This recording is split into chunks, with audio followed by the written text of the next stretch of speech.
I already knew that this woman didn't like me, but this time, she crossed the line. When I left the house in the morning, ready for another day at work, there was my car, with a completely flat tire. Coincidence? Not at all. This woman had already made it clear that she hated me, and now she tried to sabotage me on purpose. But what she didn't know is that I have security cameras, and she's screwed. You know those days when you wake up with the feeling that something is going to go wrong? That's right. That morning, everything seemed normal. The sun was shining, the birds were singing, and I was already in my usual routine. I had my coffee, put on my work clothes, and left the house ready to face another day. But as soon as I stepped onto the sidewalk and looked at my car, my mood plummeted instantly.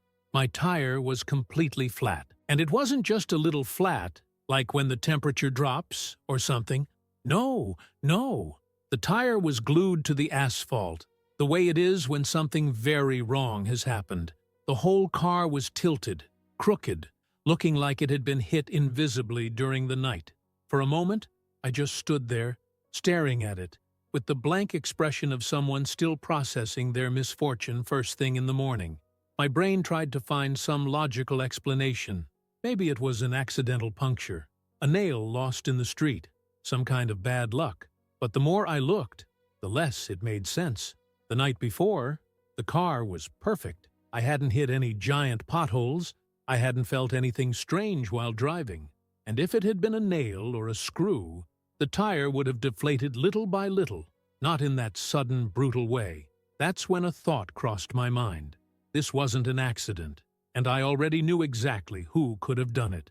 My neighbor, the woman who had apparently made it her personal mission to annoy me.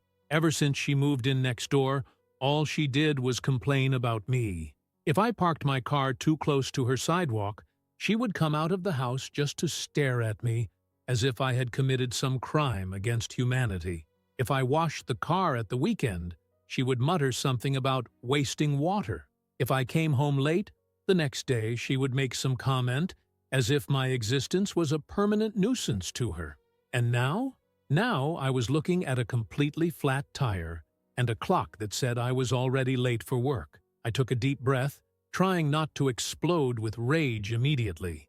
But the truth was that everything inside me said that she had done it. It was exactly the kind of petty, childish thing she would do.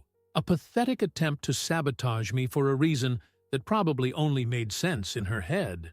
But then came the question, how was I going to prove it? That's when a detail caught my eye. The way the tire was flat. I've had flat tires before. It always happens the same way. A nail or a screw gets into the groove of the tire. The air slowly starts to leak out, and, after a while, the tire is flat. But this puncture? It was different. There was nothing sticking out of the rubber. Even worse, the cut was on the side of the tire. And you know who doesn't puncture the sidewall? Nails, stones, or anything you can drive over.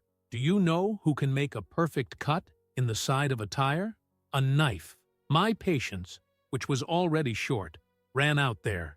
If this woman thought she was going to sabotage me and get away with it, she was sorely mistaken. Because what she didn't know? I had security cameras.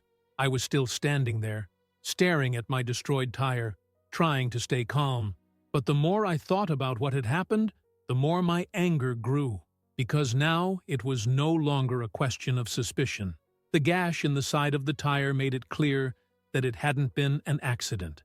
And I knew exactly who had done it. My neighbor, the woman who clearly hated my existence, even for no apparent reason. She had already spent months trying to annoy me in small ways. Pointless complaints, judgmental looks, comments about anything I did. But now, she had crossed the line.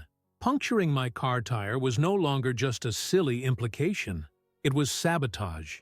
And, worst of all, I had an important appointment at work. That morning, I had to be at the office early for a meeting with a client. It wasn't enough that I'd woken up with little time, and now I was going to have to deal with this bullshit first thing in the morning. But then, in the midst of my frustration, I remembered something that changed everything. The security cameras.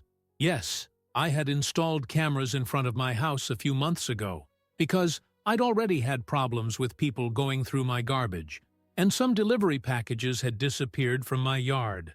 I never found out who did it, but after I installed the cameras, the problem stopped. And now? Now they could have captured exactly what happened to my car. I ran into the house, turned on the computer, and accessed the recording system. My heart was beating fast as I scrolled through the early morning footage. And then, there she was. At 3:42 in the morning, my neighbor, that insufferable woman, sneaked out of her house wearing a hooded sweatshirt, as if that would hide her identity. But it was no use, because you could clearly see who it was. She walked up to my car, looked around a few times to make sure no one was watching, and then crouched down by the front left wheel. She stood there for a few seconds, moving her hand with precision. Then she quickly got up and walked away. I froze for a moment, feeling a mixture of indignation and triumph. Indignation because, seriously, who does such a thing? And triumph because now I had the proof I needed. I stopped the video and zoomed in, enough to see the glint of something metallic on her hand. My anger, which was already great, tripled. She'd really done it. This woman woke up in the middle of the night, left the house and punctured my tire on purpose, just to screw me over. And now I had the proof. It was the end of the line for her. But before anything else, I still needed to solve the immediate problem. There was no way I could go to work with that destroyed tire, and I wasn't going to let her get what she wanted. I took out my cell phone and called an emergency service, asking them to send someone to change the tire as soon as possible. As I already knew it would take a while, I sent a message to my boss explaining the situation. I'm having an unexpected problem with the car. I might be a bit late for the meeting. Luckily for me, he replied quickly, "No problem. Let me know if you need to participate remotely." With that settled, I returned to the balcony and stood there, waiting for the mechanic. But I wasn't just waiting. I was watching.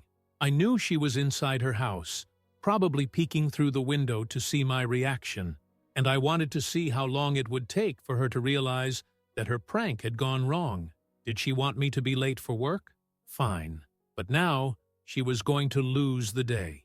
Because as soon as my car was ready, I was going straight to the police station. I sat on my balcony for a long time, watching my neighbor's house. I knew she was inside, probably looking out of the window, trying to pretend that nothing had happened. But the truth was that she knew I had already noticed. So what now? Now it was only a matter of time before she discovered that she had just made the biggest mistake of her life. The mechanic arrived about 40 minutes later. As soon as he got out of the truck and looked at my leaning car, he let out a low whistle. "Wow," he said, as he picked up his tools. "That wasn't a nail in the road, was it?" I let out a dry laugh. "Not in the slightest. It was someone with a knife." He raised his eyebrows. "Really? I have proof," I replied, crossing my arms. "Cameras caught everything." The mechanic let out an incredulous laugh as he knelt down to start the exchange. "Some people just don't have anything to do in life, do they?" "Ah, my friend, you have no idea." While he changed the tire, I continued to observe my neighbor's house. No sign of life, but I knew she was eating herself up inside. She thought I'd be desperate, that I'd freak out, that I'd be late for work, and maybe even get a scolding from the boss. She thought she'd come out on top. But what she didn't know, it was now her turn to suffer. As soon as the mechanic had finished changing the tire, I paid for the service and thanked him. "Do you want to fix that tire?" he asked, pointing to the flat one. "Not now," I replied. "I have an urgent appointment." He drove off, and I got into the car. But instead of heading to work, as my neighbor probably expected, I took a quick detour. I went straight to the police station. And, my friend, this is where it got interesting. I arrived at the police station and explained what had happened. The policeman who attended to me was a middle-aged guy who looked like he'd seen it all before. But when I showed him the video from the camera, even he was surprised. He watched in silence, observing my neighbor sneaking out of her house in the middle of the night, crouching by my car, and then leaving as if nothing had happened. "Well," he said, pausing the video. That's proof enough of vandalism. I crossed my arms. I want to press charges. The policeman nodded. Of course, we can file a report and open an investigation. Good, I replied, because I'm not going to let this go. I filled in the papers, signed where necessary, and handed everything over to them. The policeman assured me that someone would be in touch with my neighbor soon to notify her. As I left the police station, I could already picture the scene. Her confidently opening the door, thinking it was just another normal morning, and suddenly bumping into a policeman asking her why the hell she sabotaged her neighbor's car. That mental image alone made my day, but the best was yet to come. When I got home, I parked my car as usual and went downstairs, and it was only a few minutes before my neighbor finally showed up. She came out of the house slowly, trying to act as if she was just going to check the garden, but I knew she was dying of curiosity. As soon as our gazes met, I smiled. "Good morning," I said, in a tone that was far too cheerful for someone who had just dealt with a flat tire. She froze for a second, but then she faked a forced smile. "Ah, good morning?" The silence that followed was beautiful. She wanted to ask me something. She needed to know what I'd done, but at the same time, she couldn't admit anything, so she just stood there, waiting for me to say something else. But me? I didn't give her that taste. I just kept smiling and went into the house. I left her there, in doubt, not knowing if I'd seen anything, if I had any suspicions, or if I was just going to let it go. But one thing was certain. She still didn't know that the police were on to her. And when she found out, that would be the real treat.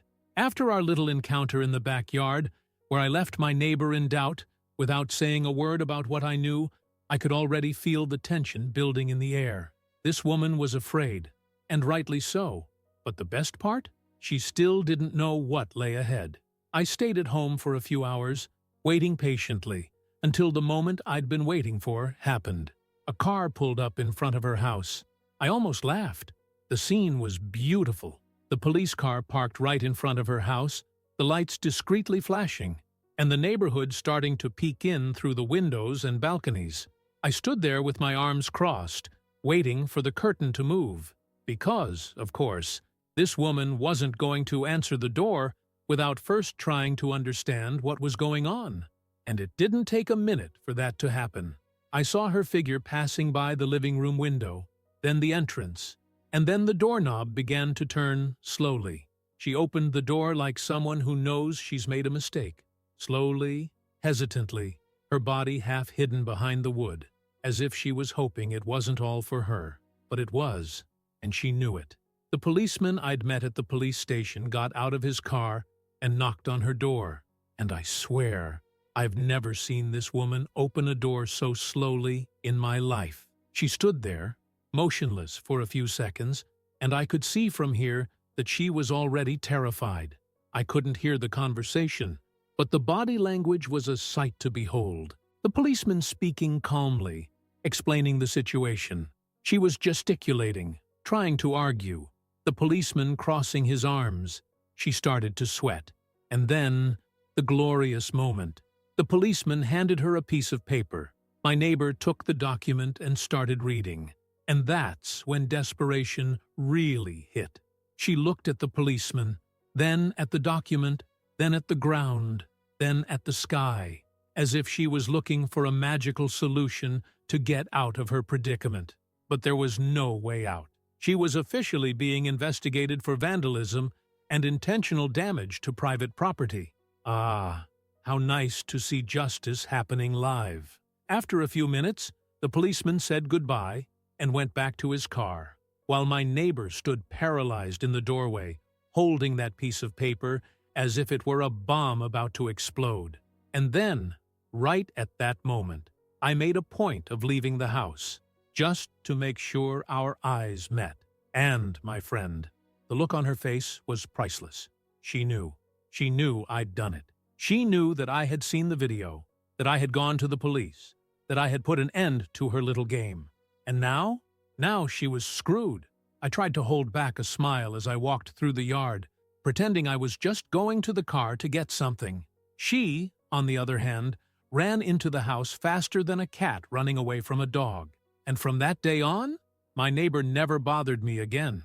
No stares, no complaints, no comments, nothing. She learned the hard way that you don't mess with people who have security cameras, and that sometimes the person you're trying to harm is exactly the one who will put an end to your peace. But that wasn't the end of the story, because after that day, the news spread throughout the neighborhood. The neighborhood is like a small town. No one can hide anything for long. And gradually, everyone got to know what she had done. Neighbors whispered when she passed by. People looked askance when she tried to attend community meetings. Even the woman next door, who used to chat with her on the sidewalk, stopped talking to her. She became persona non grata in her own neighborhood. And the best part? She tried to justify herself. I heard that she made up some absurd story, that it was all a misunderstanding, that she was just trying to protect herself, and that I was exaggerating. But nobody bought that version, because, after all, I had proof. And it was only a matter of time before she started to isolate herself. After a few weeks, I noticed something strange. She had put her house up for sale. At first, I thought it was a coincidence, but the more I thought about it, the more I realized that she no longer had a life there. She had become a joke, a walking disgrace. The woman who tried to sabotage her neighbor and ended up being exposed to everyone. And now she was on the run. And what about me? Well, I carried on living my life as normal. No flat tires, no trouble, and no unbearable neighbors. In the end, it was the best thing that could have happened.